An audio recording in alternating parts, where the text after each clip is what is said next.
Sarajevo je danas na svom terenu dočekalo 10. momčad Premijer lige ekipu Travnika.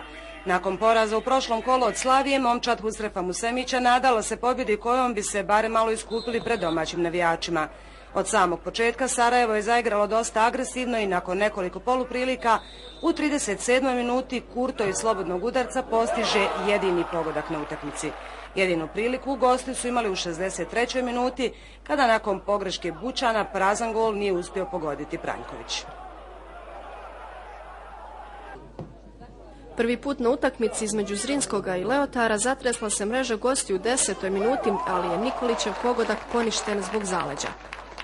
U 35. minuti prilikom izvođenja slobodnog udarca Ivanković pronalazi put do Leotarove mreže za vodstvo domaćih od 1:0.